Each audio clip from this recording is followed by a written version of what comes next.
Good morning. I always like to Morning. start the meeting by saying, where are we?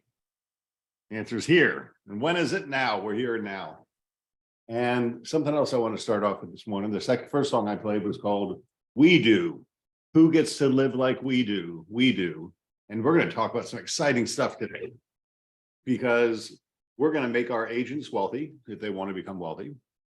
We're going to fuel Kathy's business. We're going to fuel your business, Frank. And we're going to fuel our customers to become real estate millionaires, and they're going to take us with them. How cool is that? All right. So to recap, you guys have seen Frank a couple of times lately. Kathy, I haven't seen you personally in a long time. Nice to see you. I know. I understand you've done some events for our agents, which is great. So I guess for the benefit.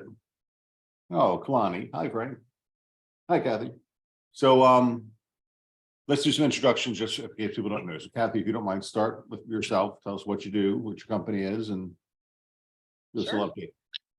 Absolutely. So I'm Kathy Wild with iTrip Tampa. We are a vacation property management company here in the Tampa, St. Pete, Apollo Beach area. iTrip is a national franchise organization, and I have the rights, if you will, to this area. I always say that we want to give our homeowners a vacation from their responsibility, help them make more money, spend less time, and enjoy their lives a little bit more. And for you guys on the call, I'm just kind of a tool in your toolbox.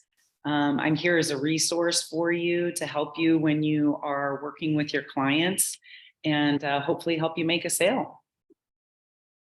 I have used Kathy's resources quite a bit, and I will call her up and say, hey, here's an asset. Give me an idea of what it will look like for the homeowner to buy it. What will the cash flow like? And she's given me beautiful reports that I don't think take her a whole lot of time, but I appreciate the effort. So, and when we get done with this class, you guys are going to really enjoy that process. Absolutely. Frank, give us a little background on yourself. Hey guys, hello. Good morning to everybody. So, I started buying real estate in 1995, and I had no idea what I was doing. I was just kind of buying real estate. It took literally 15 years to figure out the formula, and the formula works, right? And with the help of Kathy and us looking at some properties, the beauty of the formula is not every single property is going to work. And that's what's going to make you guys experts, because when you could say to somebody, no, I don't like this property and this is why, but I'm going to help you find one, then you own them and you own the market because you have the tools to be the experts, which is clearly what we're trying to do on the loan side. So together we can really help a lot of people. So primarily you're a loan officer. You've got a team of loan officers that you've trained to do this process as well. So what's in it for you is hopefully get some loans to help people buy houses with as little money down as possible. And Kathy, what's in it for you is to manage the properties, because most people are afraid to buy investment properties because they don't have the time or the willingness to manage them. Right? Yeah. Especially short-term. I owned a short-term vacation rental property, and I did have a property. It was in the Bahamas, but and I had a guy who did everything for me. So it was kind of painless and it worked really well. So that's what we're going to talk about today. So Frank, your formula, we call it YADA, right? And I'm just going to paraphrase because I'm learning as you're teaching me. So we want to find a property that creates a yield that is sufficient to provide income, to give you excess cash flow, so you can use that excess cash flow to pay down the principal faster. Yeah, because the ultimate goal is to have a free and clear asset that's generating cash flow. So when we get to retirement, we don't have to live on Social Security. Correct. And your math says 3 properties will make us multimillionaires and provide $10,000 to $15,000 a month in income in our retirement while we sleep. Yeah, that's fantasy for me. That's like awesome. Sign me up. Sign me up. Well, that's what our customers are going to say too, right? And the first song I played is called We Do. And who gets to live like we do? We're blessed because we're independent contractors. We supply for ourselves. We just had a rally on Friday and they came up with these Craigisms and the things I say all the time. I was talking to my daughter. She's buying another house and it needs some work. And I said, honey, don't worry, just sell another house and buy new faucets. Honey, don't worry, just sell another house and put new floors in. Most people can't do that, but we can. And it's a really fascinating. We just go sell another house and we can make an improvement or do something or pay our taxes or whatever we have to do with that. So, but anyway, today is about yield, finding properties that have yield. And Frank and I were talking the other day, and it's damn hard to find a property today at the prices that things are and the interest rates that things are that throw off enough yield. We're gonna have to go to outside places. Mike Puma, one of our employees, he's buying properties in Ohio. And we really don't care where they are, do we? If they're in Ohio, they're in Ohio. The money still comes in. But so that process is hard. And then Frank and I started talking about, these vacation rentals throw off yield way better than a long-term rental. And that made me think about Kathy and Kathy's organization. But most people don't have the time, nor knowledge, nor willingness to spend the time to manage a vacation rental. Because you got to clean it, you got to stock it, you got to do all this other stuff. Right. So that's a whole nother world. So I said, what a perfect combination to get Frank's formula in with Kathy's management style. Because now we can find local properties, which is always more fun to own local properties. Because you can drive by and get a little pride of ownership and stuff. Right. So yield is one thing we got to find. We're going to talk about that in a minute. The second thing we need to talk about to educate our consumers and ourselves is the beauty of what's called amortization, right? When the tenant makes a payment, you pay down your mortgage and part of your principal goes down. And as time goes on, you owe less and less and less on the property. That's a miracle, right? But the government's designed it because they're trying to encourage home ownership. And then the third, so the Y yield, A, amortization, D, depreciation. When you pay your income taxes at the end of the year, if you've got assets to depreciate, you can write down your income taxes, which is a very, very nice thing. And as we get into more expensive properties, there's some really cool things we do with advanced depreciation or cost segregation analysis. Because Frank, you and I were talking to the group, and expensive properties don't really work well on a long-term rental basis because they don't throw off the yield. But Kathy will show us that expensive homes on long-term rental will throw off a shit ton of cash. And you can actually accelerate that depreciation and take a lot of money off your income tax in the first year or two, or have what's called loss carry forwards to move you through. So tax savings, a huge deal of depreciation. And then the final A is ideally there's appreciation, but it's not really necessary. That's a side benefit that chances are 20 years from now, the house you bought today is going to be worth substantially more. And I've got Double. At least double. Yeah. Florida real estate since 1991 has gone up 428%. Find another asset that's done that. Yeah. Can't think of it. Definitely not the stock market. No, definitely not your 401k, definitely not your IRA. And we're going to talk about those things too, because a lot of people have retired. A lot of our agents have retired from other businesses and they've got substantial 401ks or IRAs that are not performing very well. So they have that cash they could use and they can just reinvest into their IRA, which is cool. So I don't really have an outline for our class today, but how do we start? So can you let Jasmine share her screen? Because we can pull up, I want to pull up the Power 4 real quick because it's exactly Craig. By the way, you did an amazing job explaining that, having only spoken a few times with me, but we can visualize it. If Jasmine could pull up the Power 4, that's exactly what you showed. And then it'll help your agents continue to have this sink in, right? And then we could talk about if anybody has any properties. I don't know if we have any. I looked at one the other day with one of your agents, and it was a 2-family that she was going to buy. And it was beautiful. And it was a long-term rental. And it was like a 19% yield to start. With amortization, it was 24%. And that was with discounted rent for the first year. So yeah, so Jasmine just pulled up the Power 4. But I just want everybody to visualize this real quick, because this is exactly what Craig was just talking about. So guys, here's the problem with real estate. And here's what you want to say to your clients. Nobody has a goal. Nobody has a plan. So even when I started buying real estate in the 90s, it was like, I don't know why I was doing it. I have no idea. It was like an ego thing. Like, oh, yeah, I'm going to buy that house. I had no idea what I was doing. But if we show them, see, the power in my seminars is we're showing them who they're going to become in 20 years. So it's not a short-term plan. It's not a flip. It's like anything else. If we show you the plan, then we're just going to help you execute. Great. You convinced me. I want to buy real estate. What do I buy? The Power Four is going to show you what to buy, right? It's going to be, if we have box one, this is all we have to worry about. If we have box one, and we're going to teach this at the boot camp in depth. I'm going to spend an hour on this at the boot camp, which by the way, is going to be the end of May. We're going to get you the dates. If we have box one yield, you have everything else. Craig, is that you raising your hand? Because my eyes are going. No, I'm scratching my back. Oh, okay. I was like, my speakers didn't work on my laptop, so I'm on my phone and My I desk have is 52-year-old eyes. I have ADD. Yeah. So if we have yield, then we're good. So whether it's long-term or short-term, and then the one thing I would mention is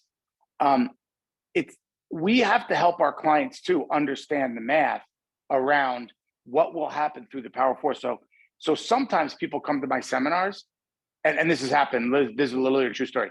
And I show people how real estate doubles average in America every 18 years. Now, Florida's way better than that. And they'll be like, hey, I found this $80,000 property in Allentown, Pennsylvania. And I'm like, well, how much cash flow is it making? They're like, well, it's making $181 a month, but I have a 41% yield. I'm like, I don't care about that. You got to make $500 a month on a property, or at least $400 a month on a property to even consider doing it, number one. Number two is, if real estate doubles every 18 years and you buy it for 80 and you did all this work for 18 years and now it's worth 160, not very good. So the only thing I would caution, yes, we could do it nationally.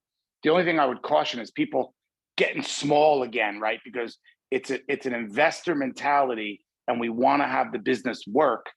The 12 to 15,000 a month in cash flow and 2 million plus in real estate, believe it or not, is on $350,000 properties. So I'm not even saying people have to buy $1 million properties. I just don't want to see them buying $50,000 properties. So anyway, this is the yield, right? And if we have a property or two, we could just pull up any property, or we can do a fake example. Jasmine's going to jump on her spreadsheet, and then we're just going to plug in the numbers with you guys. I can start with a fake one while somebody's looking it up. But I want to show you the spreadsheet so that we understand how to use it. Okay. And let's plug in, Kathy, correct me if I'm wrong, but I think you charge 20%. Well, our management fee is 22%, but I am giving all of the Century 21 Beggins peeps the 20% as a partnership offer for sure. Right. So I want to just get off this topic for one quick second and just go to the big picture. So I'm an agent. I get a listing. I talk to Frank. I talk to Kathy. I find out this listing is going to provide a yield of 15% or more, or 20 or 25. Now I can start marketing that listing as an investment property. Of course, I got to check the HOA and make sure that it's allowing short-term rentals. But now I've got a whole new thing. So when I put a post on Facebook, hey, check out this house, it throws off X dollars a year. You get a whole different clientele starting to work with you, right? And then you take that person, you put them into your database, and then you can start analyzing other properties. And now you're marketing investment properties. And I'll tell you what, it's a hell of a lot easier to sell an investment property to an investor than it is an emotional home to an emotional home buyer. Because what's the investor buying? An asset. Cash flow. That's it. I don't give a shit if it's ugly, if it's pretty, if it pays cash, I'll buy it. It's a whole deal. So I think a lot of us can add 10, 15, 20 deals a year to our business, which would then put 10 or 15 more commissions in our pocket, which would then give us enough cash to do the down payments to buy our own. And pretty soon we get 3 properties, we pay them off over 20 years and we become real estate millionaires and can live on retirement and have a bunch of cash flow. Well, and one of the next level things we're going to talk about at the boot camp, and I've done this at my seminars, we actually can show real estate investors how to get in a property with either hard money, their own down payment, or a DSCR loan, fix up a property, take most of their money out because we got new value. We could do a cash out on new value and show them how to be in real estate for 0, 5%, or 10%, and then just keep the money moving. So the people that flip, I actually could show them more because they're so worried about flipping. They don't realize that they can reverse engineer yield and keep some of these properties. So And- that's a and- whole nother next level thing. You know, I pay tax on my flips on ordinary income, you know, that's 40%. That's a lot of Yep. tax to pay. And just to jump in real quick, because I know Frank's going to go over his spreadsheet. So when you get down to monthly rent, one of the things that we can do for you guys too is as you're working with your clients, if there's a particular property that you're looking at, I can give you a revenue projection. I don't do it on a monthly basis because with short-term rentals, it's going to vary, right? There's going to be some months when you're going to make substantially more than what you need to make on a monthly basis, and some months that you may not quite hit that target. But if you have a client that you're looking at, that's looking at a particular home, shoot me an email. I can give you some big fat round numbers pretty quickly so that you can plug that into Frank's spreadsheet that he's reviewing right now to see if it all works out. I found some of the ones you've sent me in the past I can pull up, or you can pull up some of those when we get to that point too. Yeah, perfect. So by the way, write this date down and I'll get you guys an email with Jasmine. We're going to do May 23rd for the boot camp, and then it'll be local area, maybe even Craig's office. I got to talk to Craig about that, but also Zoom. So I do suggest when we do it, you guys try to come in person because there's so much information. It's going to be hard to stick with it on Zoom. But May 23rd, so write that date down. Okay, so let's take, Craig, what do you think? Let's take a $600,000 property. No, let's take a $400,000 property. 400. So remember something, guys. There's many different ways that we teach people. There's always three different types of people in the room when we're doing a seminar or we're talking to our clients. There's first-time home buyers, there's current homeowners, and then there's people who consider themselves real estate investors. So depending on what side of the fence they're sitting on, right? Like the three products I trademarked are owner-occupied programs where they live there for a year and then they move out and turn it into a rental. So that's a low down payment program. The other thing that obviously I keep mentioning to you guys is we're going to show them how to do 100% financing on investment properties by taking equity out of their homes for the down payment, right? Which is what the premise of Craig's Zoom last week was. So let's just take, do we want to take a first-time home buyer, Craig, or do we want to take somebody who took 20% out of their home for an investment? Let's take somebody who's living in their current home, taking 20% out for an investment. Perfect. So let's do 20, Jazz. Because that's where, guys, almost everybody that you know that owns a home has equity right now. Yeah. They don't know it, That, but they do. And they can go to Banco, ZK, or Grow Financial, and they can pull out a credit line for a couple $100, and they've got cash sitting in their hand. right. And what's equity, guys? What do I always say? I'm going to make you, it's a feeling until we use it for real estate. Like I'm always like, oh, it feels good to have 400 grand in equity. Well, guess what? It's buried in our backyard and we could use it for good, which is buy more real estate. Yeah. All right. So Jazz, go to, let's say for an investment property, rates are going to be 6 3/4. Can we really get a 20% down payment on an investment loan? Yeah. Actually, you want to learn something today? Yep. You can actually put 15% down on a single family investment property. Really? Nobody knows that. But the problem today is that the bond market doesn't price it. So it's very difficult for me to even get a price, meaning I would have to charge like 5 points, and you can't charge 5 points because it's illegal. The bond market doesn't buy those loans. So I would just, to keep it simple with our clients, let's say right now it's 20% down, but 100%. I've done $1 million. And back in the day was like 18 months ago. I used to buy second homes with 10% down, and that was the same rate as owner occupied. That changed. Now the second home price is the same rate as investor. But the tricky part of that is if you're going to buy a second home, you'd have to qualify with your own income. So a lot of our clients can't qualify to own 2 homes. So we're going to do it as an investment loan anyway, because I can use the rents to offset the new mortgage that they're getting. So 20% down, no problem. We do it as an investor loan. That's the legit way to do it because they're gonna get rents, and then we're gonna rock and roll from there. Okay, well, while we're at that point, why don't you talk about a DSC, our debt service coverage ratio loan?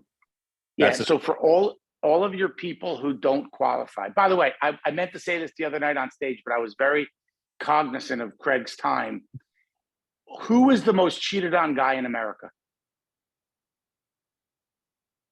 You guys know? I would say us.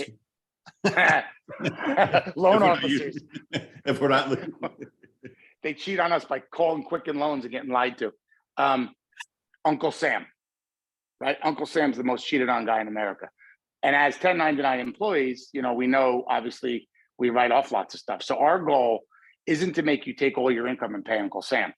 Our goal is to help you guys navigate through a couple of different ways.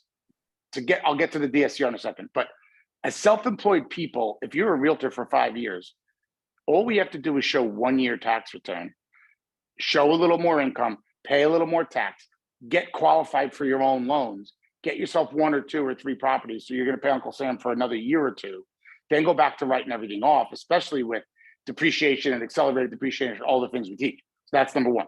But number 2, if you're sitting there today and it's you or your borrowers who wrote off a lot of stuff and don't have the income to qualify, there is this thing called DSCR.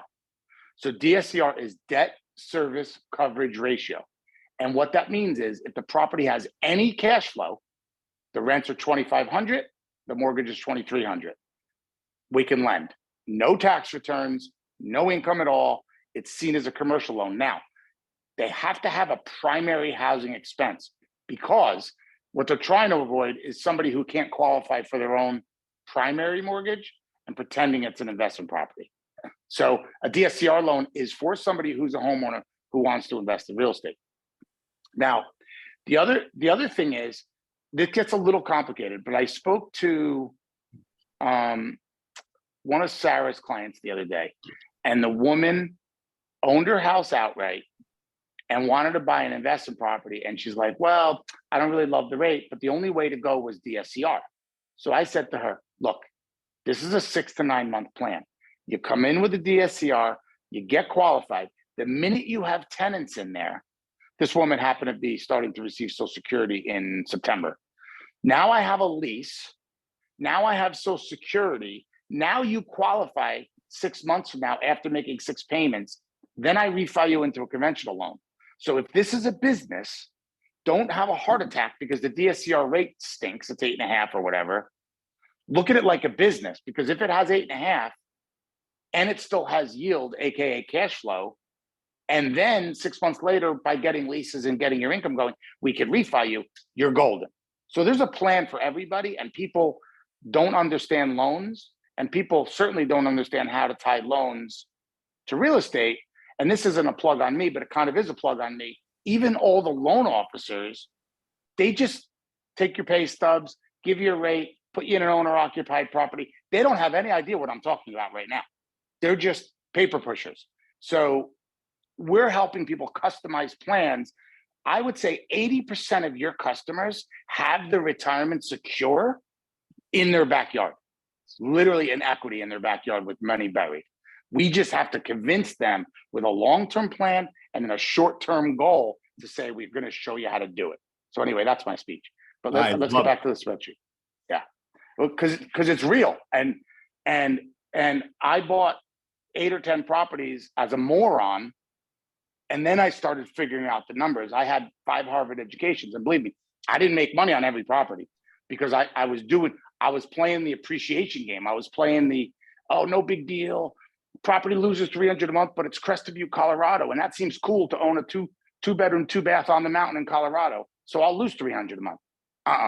That doesn't work, because when the market turns and the appreciation goes away, you get burned. It's cash flow only.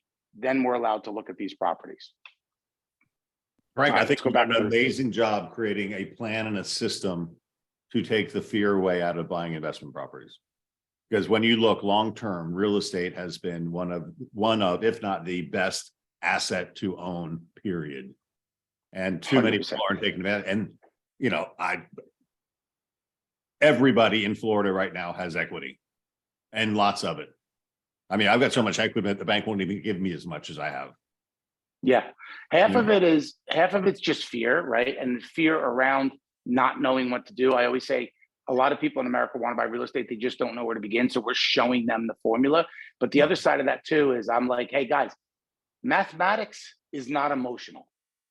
A spreadsheet, right, doesn't make your heart palpitate.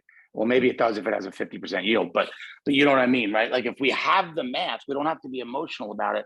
Then we just march forward because we're not speculating on anything. It's real numbers.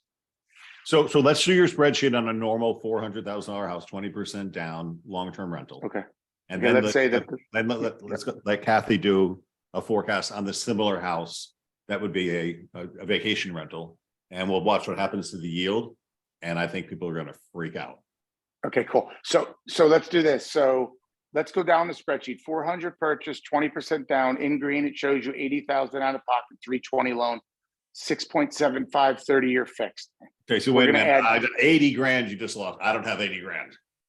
Yeah, It's you the equity do. in the home. It's the equity in your home. You go to the bank of OZK and you get an equity loan on the house you pay 284 that's worth 500 now. You got Yep. $220,000 in equity. We're only asking for 80 of it, for God's sakes. And you're going to here's pay what interest on happens. it. And you're going to pay interest on it. It's okay. Yep. And here's what happens. Husbands and wives, there's usually one bean counter in the marriage. And I'm not going to stereotype. I'm just going to say there's one bean counter. And here's what happens. The one person in the marriage cannot differentiate in their mind between owner occupied and investment. So they go, well, I don't want to owe 80 grand more in my house. And I say, look, guys, if you have a pie chart, we're not making you worth 80,000 less. We're just moving 80,000 over into another piece of real estate. And the only way this works is if the tenant's paying back the first mortgage on the rental property, plus the equity line that you borrow against your house, plus the yield. So you're not doing anything except 100% financing. So when we were 22 years old and we wanted to buy our first property, if somebody came to us and said, hey, could you do, I'm going to be able to get your property with zero down, we all would have been like, heck yeah, we're doing that. Of course we're doing that.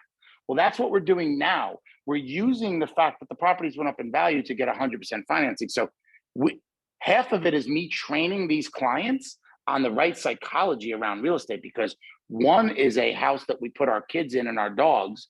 The other ones are for cash flow and retirement. So it's a mental thing for a lot of people. So let me wrap my head around this, because I know a lot of people are thinking what I'm thinking. I have $80,000 in my checking account, and I have $80,000 in a home equity line of credit just sitting there doing nothing. What's better for me to use, my 80,000 in cash or my 80,000 in equity? Well, equity, of course, unless somebody comes to me and says, listen, I got 600 liquid. Why would I borrow money on an equity line at 8.5% when I could just use 80 grand from my, right? But if somebody had 80 in their checking total and 80 in an equity line all day long, we need that liquidity to stay in their checking account. They're going to use the equity line because we're going to make sure that that property covers it. Right. So sometimes when people are loaded with cash, I might have a little bit of a different answer, but 95% of America, when I look at their money, a lot of people are locked up. A lot of people have a lot of equity. A lot of people work for big corporations that might have money in a 401k or an IRA, but don't have a lot of liquidity. So we have to show them how to do it through equity lines. And there'll be a time, right? But it's not now. There'll be a time when we could do cash out refis again to secure them into a 30-year fix. But if somebody's got 3% right now, then obviously we're going to get them an equity line and not touch that 3%. Gotcha. Okay. So let's say 12,000 in closing costs. Is that okay? Is that a good number? Sure. Probably fine, right?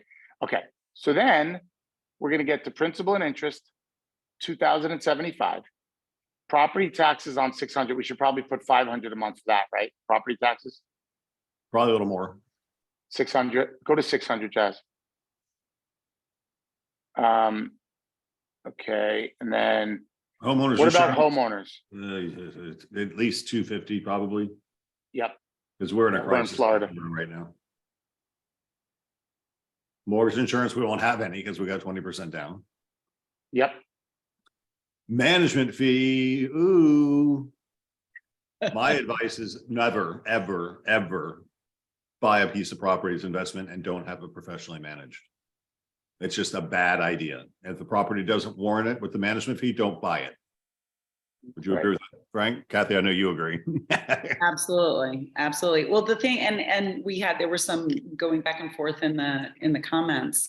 You know, long-term versus short-term is a totally different ball of wax. When you have short-term, you have obviously a higher rent revenue that's coming in, but the property is being used a lot more. It needs eyes on the property. It needs It somebody. needs the laundry done. It needs the cleaning done. It needs everything done. The pots and the Exactly. pans, The the rates forks and the managed knives. on a weekly basis in order to increase rent revenue. There's just so much that goes into it. A lot of people think I'm going to get a home, I'm going to stick it on Airbnb and I'm going to make a ton of cash. They can make a lot of money, but it's a lot of work and there's so much opportunity to make more money if it's professionally managed by Mhm. somebody that understands the process and understands how to make more money. So And to market it. I mean, not to get into Absolutely. your business, you're gonna get on in a little bit, but you know, I put it on VRBO. You put it on VRBO, you put it on Airbnb, you put it on a whole bunch of other sites. So you're getting way more. It's just like listing with a brokerage versus being a for sale by owner. yep, You get more exposure gets you more revenue. Exactly. Expedia, we list on Expedia, Google Vacations. We have a relationship with Marriott Homes and Villas where guests can use their Marriott points to book a property, but as a homeowner, you get paid in cash. And Wow. that is very unheard of for most property managers, but it's a really great way to increase your revenue for sure.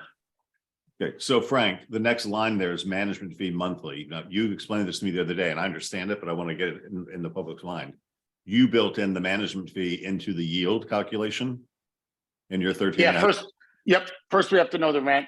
So we didn't, I mean, it's funny because with long-term rentals in the Northeast, people try to manage it themselves. But like Kathy said, with short-term rentals, because like my wife does ours and it's a giant pain in the neck and it's just not as efficient as if we had used her organization, which we still can do in the future. But so, yeah, we're going to put that in, but first we need to know what the rents are.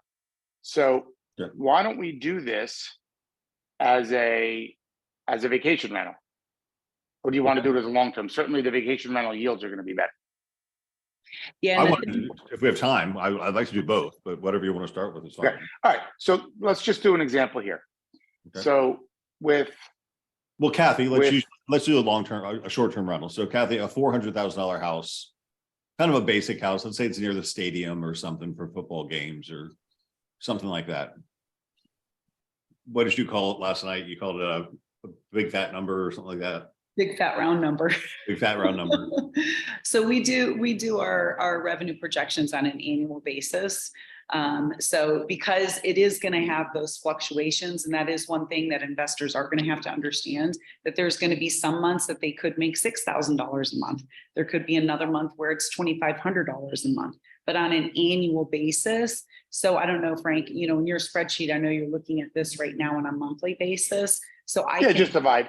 We'll divide by Yeah. 12. I could take that big fat round number and say, okay, if the home is going to do, I don't know, $55,000, $60,000 a year, right? There could be some months that it's going to be higher, some months that's going to be lower. But if you put in monthly rent in there as $4,500, then you can work. I think you can work back from there, right, Frank? Yeah, 100%. So do 4,500, right? And so are we saying that at 4,500, you're at 900 a month for management fees, Right. right? Because 20%, it's 20%. Yep. Yep. So put the management fee in there, Jasmine, of 900.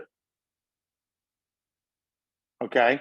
And so in this case, this property has an 8.8% yield. Okay. Now, that's not good. My minimum is 13.5. So take this property and make it 5,000, Jasmine, in rent. Now the property is good, right? So, I mean, it's that simple. It's that simple. And, So- for example, That's with the management fee of 20% in there, and it's still throwing off a yield of 15.32%. correct. And Holy shit.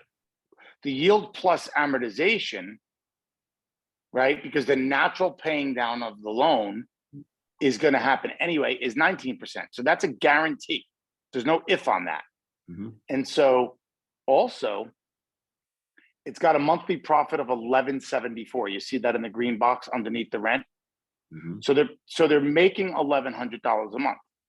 Now, if you want to be, what we're gonna do is we're gonna add a line to the spreadsheet for equity line cost, because that number is not in here. So that 80 grand they borrowed on the equity line, I want to take that. So on 80 grand, it's about probably 325. Hold on, let me just do some quick math. Hey, I just want to get while the you're cost. there, since we raised the rent, we didn't raise the management fee. So raise the management fee to $1,000. So Pasquarello is our Excel expert in the company. And he builds pivot tables and stuff for fun. It's still a 14.2% yield or 0.02. So it's still a good investment. So, yeah, so say 400 a month on the equity line. So, there's a couple of things. We're going to add that in the future, which we don't have now.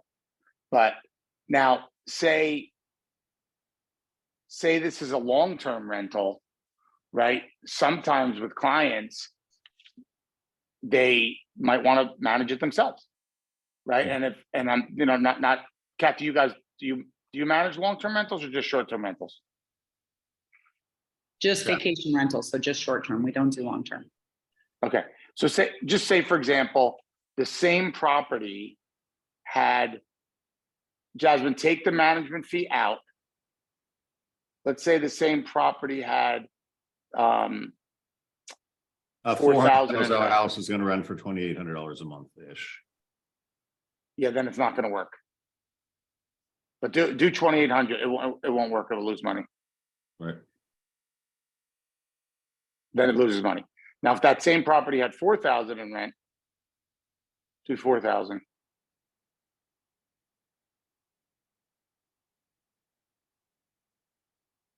Then it works.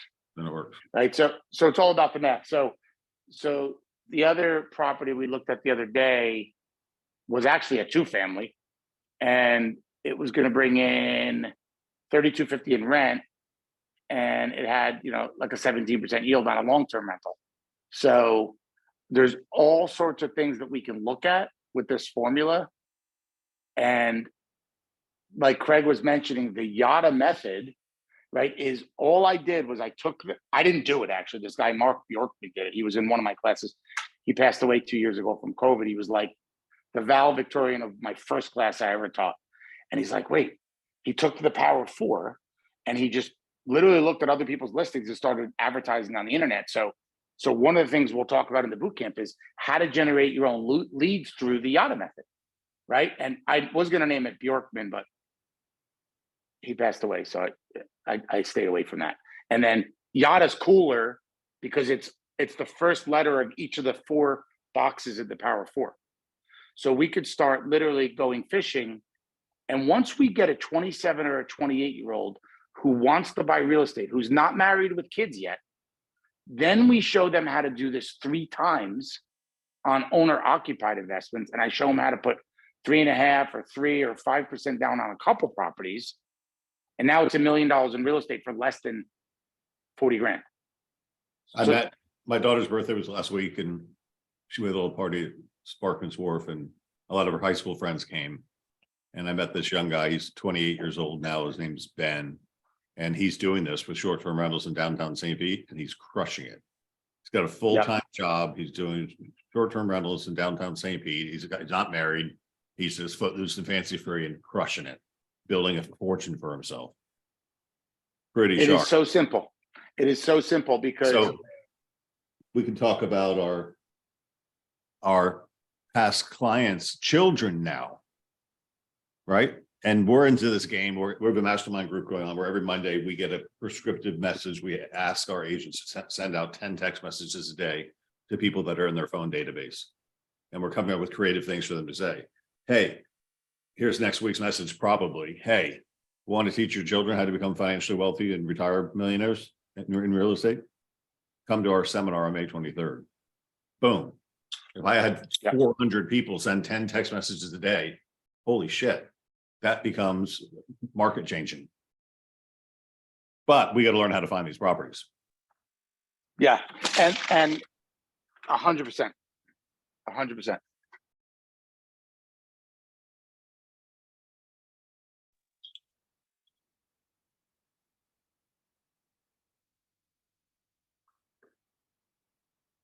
Love it. So it's that simple. Cool. Now, you might have to look at 10 or 12 properties, but it's going to work. It does work. There's always real estate deals in America, always. I don't care what the market is. I don't care what the rates are. And as I've said to you guys a couple times, if the property has yield with 6.75% or 7% rates, that's even better, because when the rates come back down and we refi people, then they're going to have even better cash flow. Oh my God, think about that. So Kathy, let's break in your experience. Give us some real life examples of some, if you can. I mean, you don't have to say address or anything, but give us some real life examples of properties you're managing and the type of money people are making. And let's plug that into the spreadsheet and see how it works. Sure. I mean, I can give you a couple of examples, because the one thing too, you know, in terms of the rental market, the long-term rental market right now, obviously we had some really big increases in long-term rental rates. Those are starting to level off, and they're actually starting to go down a little bit as well. Whereas short-term rental, the revenue continues to increase. So we have properties that we've managed for 3 years now. Year one takes a little bit of time. You got to build some momentum. You got to get those reviews going, right? And then I have a property, for example, in Seminole Heights. It's just a generic it's a 2-2 bungalow. First year did $46,000 in rent revenue. Second year did $55,000 in rent revenue. Third year did $62,000 in rent revenue. And nothing changed with the home. And that's after paying you, or that's before paying you? That's gross. That's gross. So you'd still have. Let's run that number. So here's the deal. I've got a rental property in Riverview. I was fortunate. I bought it for $289, but somebody buying it today, you know, they got to pay $415. So it works for me. It doesn't work for them. But a lot of people have other homes they manage. So let's use Jasmine, if you don't mind. I'll play Frank because he's turned his camera off. So what do you think that Seminole Heights property was purchased for? So this is where you're going to get a little bit out of my expertise, because I'm not a realtor, so I can't. But let's just say, if you say you can buy a home in Seminole Heights for, I don't know, $375. Okay. And we're going to put this in 20% down. Keep all the numbers the same. Interest rates are 6.75. Closing costs are probably on that 2 or 3%. Closing costs are probably a little high at 12. What do you think, Frank? On the 375 house, what do you figure closing costs at usually? 3%? Sorry, I couldn't find my mute in my phone. So yeah, it's probably a little high, you know, keeping in mind escrows and a few other things, but you can put it at 10. Okay. So we've got total loan amount changed to 300,000. Principal and interest, I guess that calculated itself. Property taxes on 375, figure 20%. It's probably pretty close. Would it be that much? The property taxes on 375? Well, the millage rate's 20% roughly in whatever county we're in. So 20% take off homestead exemption. They usually assess about 80% of value. So 80% of 375, 20%, so 360, 320. Yeah, it's gonna be 6,000, 6,200. It'll be okay. Cool. Homeowners insurance is always, that's probably about appropriate. Total monthly payment is calculated monthly rent. So you said that property ended up in year 2 at 55,000 a year? Yep, year 2 is 50, yeah, 55. 55,000, enter 12 divide, that's 45.83 a month.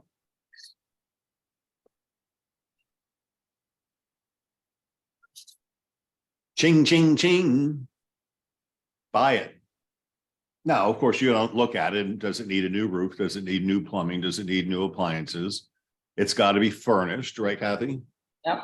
It's got to be furnished. It's got to have bed linens, and it's got to have towels and sheets and forks and knives and plates and silverware and all that type of shit. So, you know, there's a separate game to that, which, you know, let's talk about What services do you provide to help us with that? Absolutely. So that was in the chat as well, in terms of what does somebody get for 20%? So as far as, helping the homeowner get the home set up, we do offer design services, different levels. Some homeowners want to do it themselves, or we just go in, we can provide them a furnishing checklist.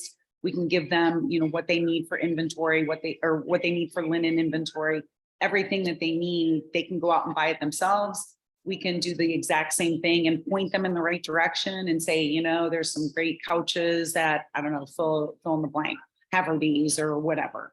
Or if they want to commission us to do it all, we can do it all for them as well. Once the home gets completely set up and furnished, great, awesome. Then we do everything. The homeowner has one really big responsibility, and that's just to collect a check at the end of the month. So we manage the listing. We make sure that the photos are great. We make sure that the descriptions are great. We make sure that when somebody is trying to look for a home to rent on Airbnb, that on their phone, that it looks fantastic, that those photos are great. It's going to encourage them to rent that property, right? And then once the inquiries start coming in, then it really boils down to, okay, how are we going to get somebody that's just interested in the property to actually book the property? And that's where our guest services team is very good at getting people excited about coming to Tampa or St. Pete or Apollo Beach or whatever, and getting that guest to say, I got to book that property. The other really big part of the equation is rate management. And that's where a lot of the DIYers just don't get that. They put in a rate, and I can always tell when a property is self-managed because the rate is $250, $300 a night, every night, Sunday through Saturday, not realizing that you're missing an opportunity. If your rates on the weekends are a little bit higher, that's great, but you can get people in the middle of the week, those shoulder bookings, to still book, which increases your occupancy and increases your overall rent revenue, right? And then understanding that, like last weekend when Taylor Swift was in town, most of my properties have a 3-night minimum. We take it down to a 1-night minimum. We jack up those nightly rates, right? A property that maybe rents for $250 a night on the weekend is now all of a sudden $700 a night for 1 night. That's what really understanding rate management really does. And that's the 20% that you're paying us for, is to manage all of that. Now you're probably asking, how do we get all those rates? We have a lot of different sources that we kind of utilize to give us market insight. And then managing the property too. It's making sure that as things happen, that's the other thing with long-term rentals. You got somebody in there for 12 months. The place looks great when they move in. 12 months later, you walk in and you have no idea what you're walking into, and you're going to have to go through and you're going to have to change. I know I had rental properties. I've had them for years. I had a property out in Colorado that every year when the tenant moved out, I had to replace all the carpeting. I had to repaint all the walls. And that was an expense that I just had never booked into the equation, right? With short-term rentals, you have somebody in there after every guest checks out to really help to maintain that property. So hopefully, fingers crossed, you don't have those types of expenses on an annual basis. And then again, it's an all-in thing. The homeowner doesn't have to do anything. They have one really important responsibility. It's just to collect a check at the end of the month.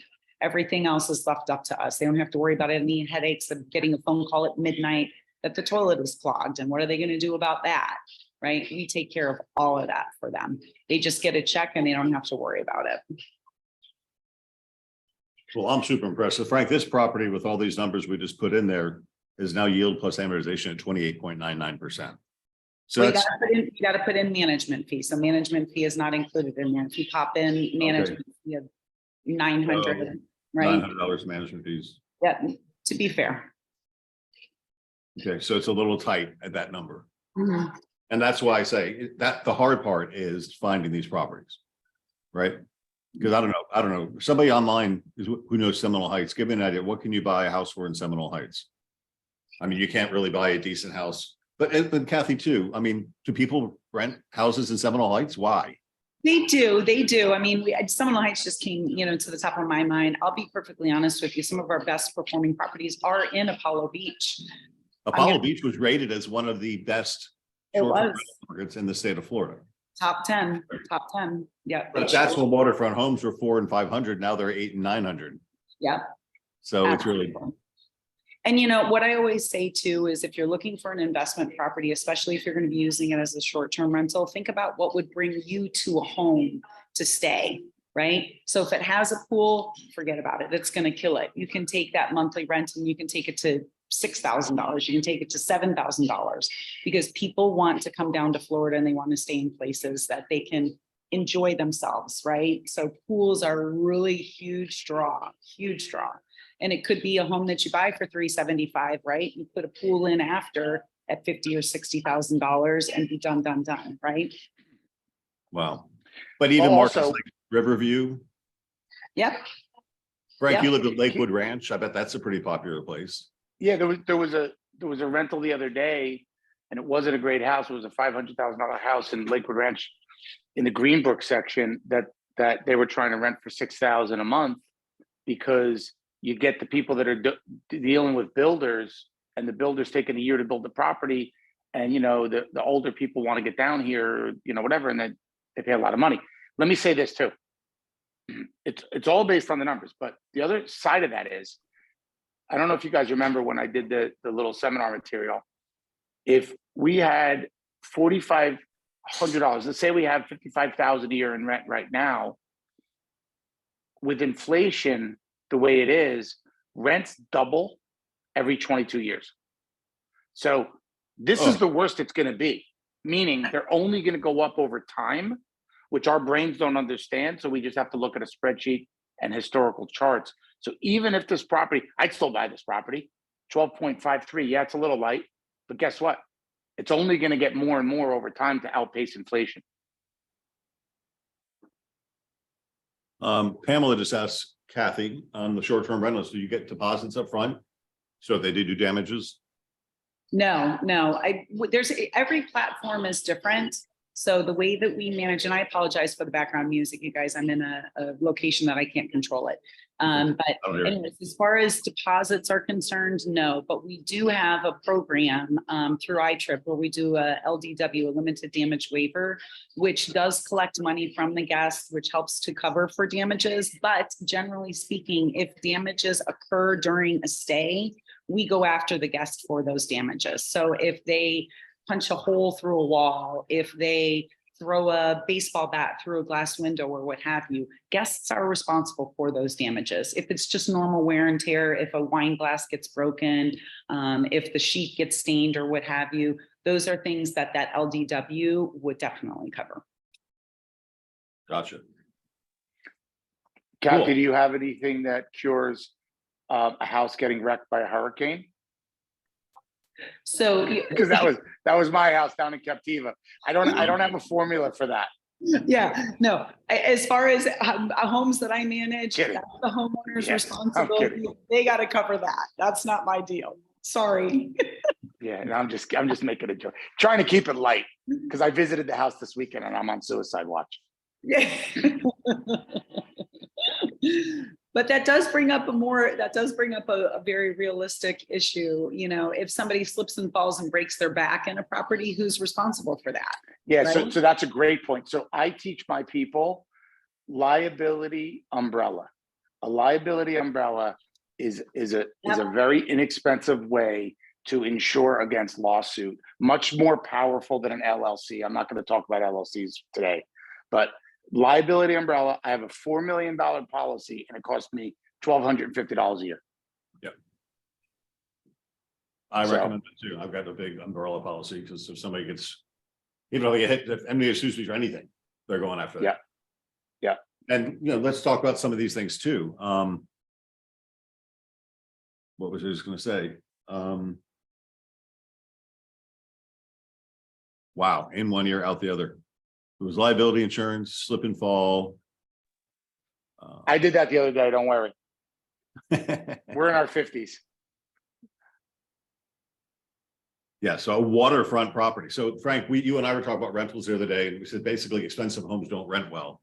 But if you talk about what we're talking about now, some of the chat items are, you got a waterfront home with a pool where somebody can bring their boat for a week. 100%. Yeah. They don't rent well. They do rent well.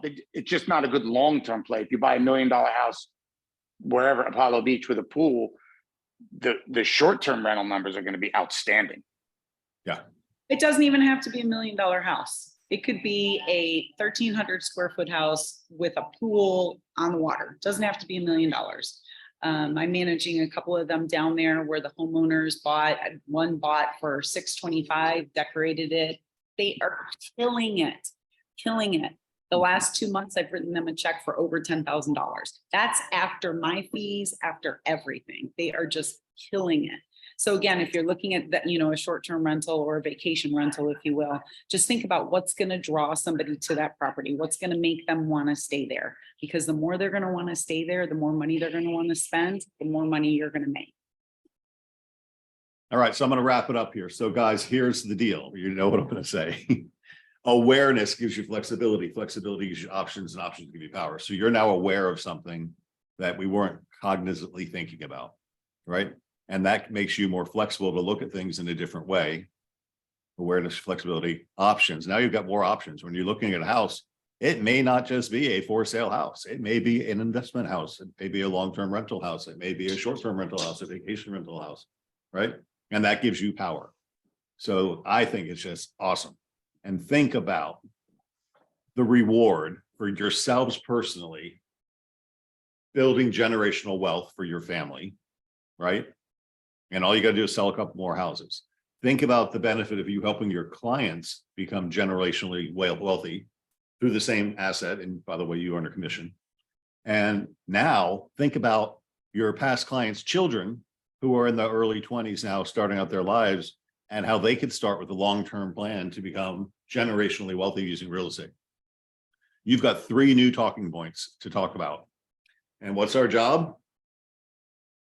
To talk to people, right? So I know we'll get your head spinning. Guys, Kathy, thank you so much. Nice to see you again. Frank, as always, you do a great job this program. We had to add a couple things to the spreadsheet to make it just super, super realistic, but wow. Beautiful plan. So May 23rd, we'll definitely do that. Kathy, let's stay in touch. Yep.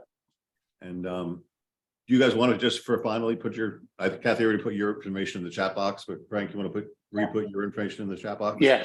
Jazz, put my stuff in there for me. She's great. She's faster than me. Just say please. Please, Jasmine. Very cool.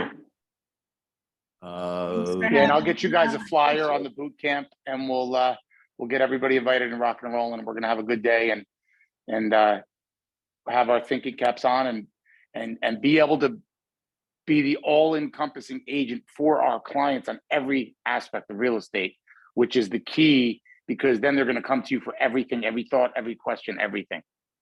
And that's what you want, right? Because the last thing I want you to be thought of as a door opening monkey. Oh, I got a lockbox key. I'll open the door. Here's the kitchen. Here's the bathroom. That's not what you do.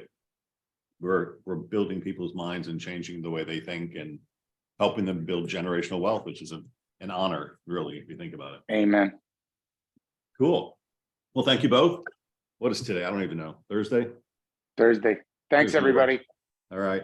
Guys, I'll leave the chat open for another minute or so to write down thanks, Frank's hello at thevelocityofmoney.com. Oh, there you go. So there's some chat comments in there with contact information. Write those down if you want these, or else email me a letter and I'll send you what you need. Cool. Thanks, Okay. guys. Have a great day. All right. Thank you. Okay. Here's to a great weekend. It says, can Kathy upload her information again? Shouldn't have to. Just go to the chat and roll up. Let's see. Kathy.wild, W-I-L-D at itrip.net, 862-926-9925.